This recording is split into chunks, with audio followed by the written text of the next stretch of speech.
Hello, welcome to the channel.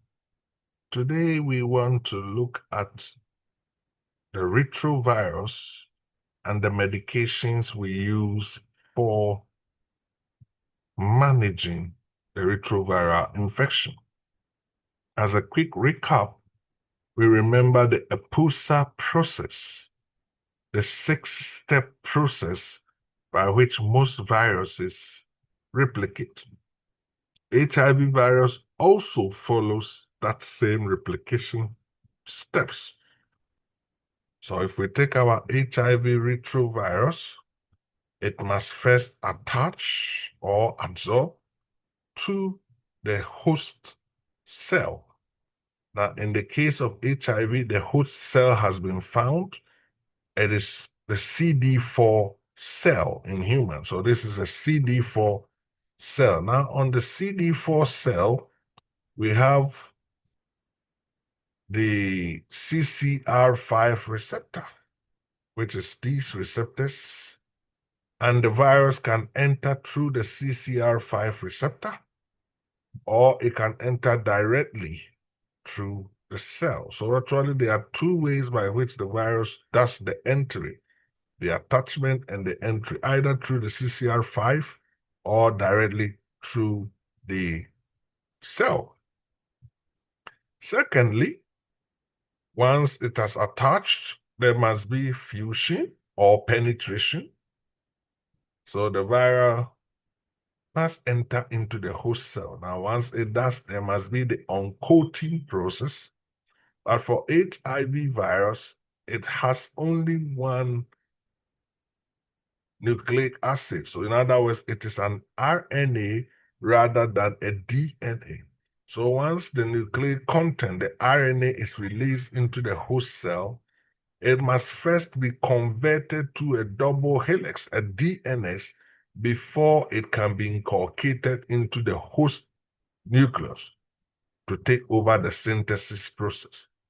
So for HIV, after the uncoating, there is the conversion of the RNA to DNA. That is done by an enzyme called reverse transcriptase. Reverse transcriptase. So once reverse transcriptase have done that and the DNA has been formed, viral DNA is concatenated into the host DNA, and that is done by the aid of another enzyme called the integrase enzyme. HIV takes over the host nucleus, replicates or reproduces or synthesizes its materials required. Then these must be assembled. But it's been shown that a lot of times the outputs, what comes out from here, are things that need to be cut into smaller portions. So there's another enzyme that HIV uses to cut into smaller pieces so that it can be assembled. And that is the protease enzyme. And finally, after the assembling, there is the release of your HIV virus. So this also follows a 6-step process. But for HIV, we actually target more than the synthesis step, which is step 4. We actually target step 1, step 2. We target step 3. We target step 4. So for HIV, we target all the steps. All the steps are potential target sites. And there are primarily 4 classes of drugs that we have used in combating the HIV disease. 4 classes of medications that have been shown to have activity against the HIV virus and therefore useful in its management. These 4 classes are targeting the steps, the EPUSA steps. So fusion or entry inhibitors attack the step 1, step 2, the attachment as well as the fusion or the entry penetration step. So step 1, step 2 is where fusion inhibitors or entry inhibitors work. The reverse transcriptase is the enzyme that is required to convert the RNA to DNA is also another enzyme that is targeted by our drugs. And there are two classes or subclass of drugs that deal with the reverse transcriptase. These are the nucleoside reverse transcriptase inhibitors and the non-nucleoside reverse transcriptase inhibitors. Then the enzyme required to integrate the newly formed DNA of HIV virus into the host nucleus is integrase, and we have drugs that can inhibit the integrase. And then finally, the protease, which is to help in assist in the assembling by cutting these proteins, long proteins into shorter proteins or smaller proteins for assembling, is also inhibited. So protease is also inhibited. So there are 4 ways that we can actually combat the HIV virus. And for HIV, we never use monotherapy. We combine these medications. So drugs from 2 classes can be combined, 2 or more classes can be combined in an effort to try to manage the HIV menace or the HIV virus. This slide is a short slide that helps me remember at a glance the examples of these 4 classes of HIV medication. So the first class, which is the fusion and entry inhibitors, is this young man trying to prevent the fusion of the tide and the rock. And the picture here is to tell me that when we see a rock at the end of the name of an HIV virus drug, it is a fusion inhibitor. At the same time, if we see a tide at the end of the name, it is also a fusion inhibitor. So Maroviroc and enfuvertide are examples of the fusion and entry inhibitors. Also note that whenever we see a ver in the name or at the end of the name of any drug, it tells us it's an antiviral drug. We saw that with the cyclovir, and now we are seeing it here with HIV drugs. So ver helps us know we are dealing with viral drugs. Now, when we take our protease inhibitors, these are identified as the NAVER. So whenever we see NAVER, it tells us it is a protease inhibitor. Atazanavir, darunavir, fosemprenavir, indonavir. In Ghana, we are using ritonavir, lopinavir mostly. So when you see a NAVER, it tells you it is a protease inhibitor. When you see a tag, integrase has the tag in there. When you see a tag in the name of the drug, it is an integrase inhibitor. So retigraver, LVT-graver, dolutegravir. In Ghana, we are using the dolutegravir.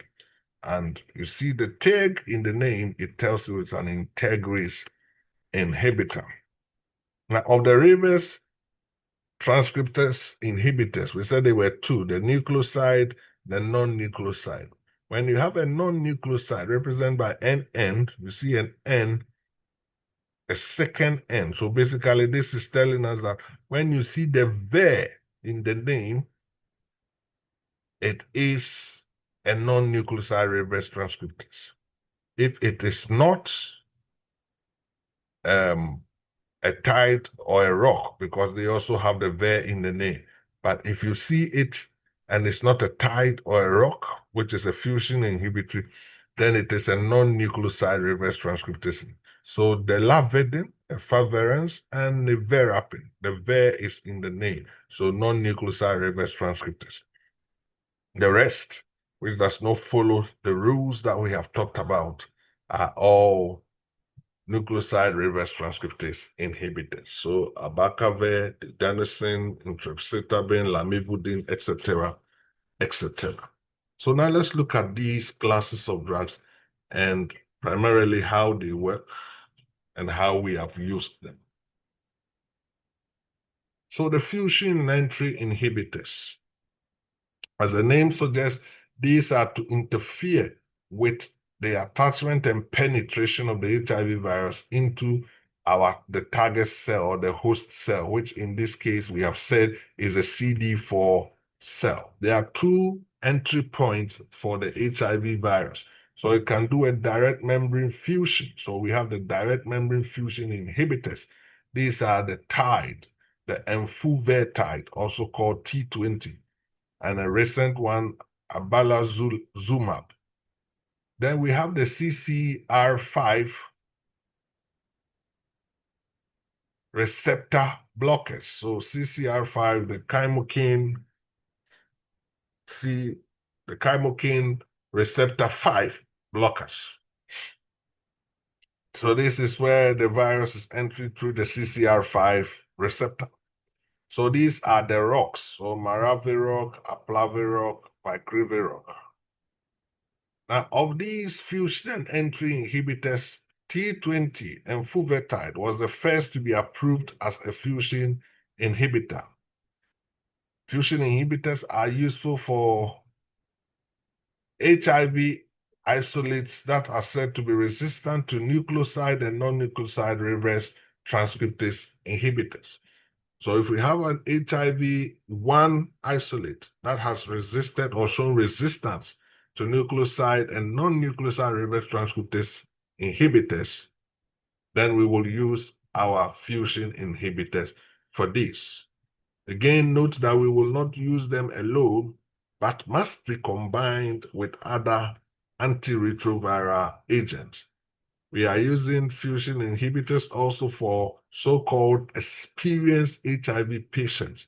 These are patients whose viral load remains detectable even though they are on ART, antiretroviral therapy. They are showing signs of resistance. So we will use F1 or FI fusion inhibitors for such. Remember, in Ghana, most of our first-line medications contain either reverse transcriptase inhibitors, I should put it like that, nucleoside or non-nucleoside reverse transcriptase. So where there is that resistance, fusion inhibitors can be added or can be used to replace.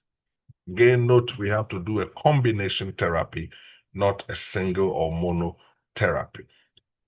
The second class of drugs, the reverse transcriptase inhibitors. In our picture here, basically the virus have done the attachment, have done the entry, and it's done the uncoating. But for HIV virus, the uncoating results in an RNA, and this must be converted to a DNA, and it is the job of reverse transcriptase to do that. Reverse transcriptase can be inhibited directly, and that is done by the non-nucleoside reverse transcriptase inhibitors, the NNRTIs. They inhibit reverse transcriptase directly, resulting in terminating the viral DNA synthesis. It can also be inhibited indirectly.